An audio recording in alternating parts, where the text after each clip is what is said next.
सभापति महोदय, वित्त मंत्री जी ने सदन के सामने जो वित्त विधेयक प्रस्तुत किया है, मैं उसका समर्थन करता हूँ। इस बजट का समर्थन केवल मैं ही नहीं बल्कि सारा देश करता है और मैं समझता हूँ कि हमारे विरोधी पक्ष के माननीय सदस्य भी अपने दिल से इस वित्त विधेयक का समर्थन करते हैं।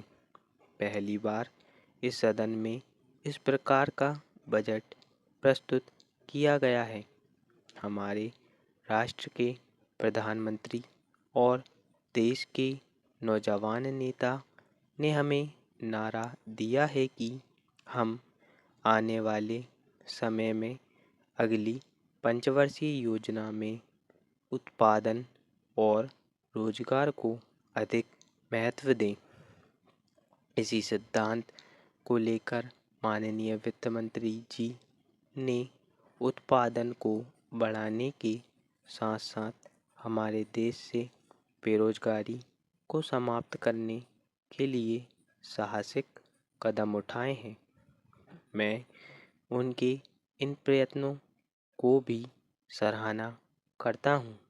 पैरा हमारे विपक्ष के बहुत से माननीय सदस्यों ने कहा है कि हमारे दल की सरकार जो केंद्र में है वह समाजवाद के लक्ष्य से पीछे हट गई है। मैं उनको बताना चाहता हूँ कि यह उनका भ्रम है। इस बजट में जिस तरह से विभिन्न क्षेत्रों में प्रावधान किए गए हैं वे संकेत करते हैं कि वे केवल करोड़पतियों के लिए ही नहीं है बल्कि हमारे देश के जनसाधारण लोगों की आवश्यकताओं की भी पूर्ति करते हैं। मैं विपक्ष के माननीय सदस्यों को बताना चाहता हूँ कि पिछले बजट में जो घाटा था और जिन परिस्थितियों में वित्त मंत्री जी ने यह बजट पेश किया था उसको भी समझ लेने की आवश्यकता है। उस घाटे को किस प्रकार से पूरा किया जाए यह भी एक बहुत बड़ा उत्तरदायित्व हमारे वित्त मंत्री जी पर है। इस बजट में जिस तरह से वित्त मंत्री जी ने बड़े साहसपूर्ण ढंग से इस घाटे को कम किया है उसके लिए मैं वित्त मंत्री जी को धन्यवाद देना चाहता हूँ।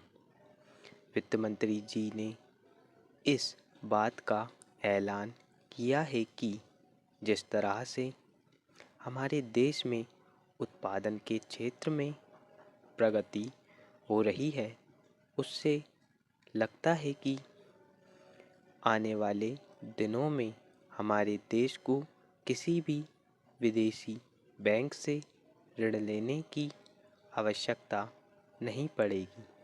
जब हम विदेशी बैंकों से ऋण लेते थे तो विरोधी पक्ष के लोग उसकी आलोचना करते थे, लेकिन अब जब उन्होंने यह घोषणा की है तो हमें उनकी घोषणा का स्वागत करना चाहिए।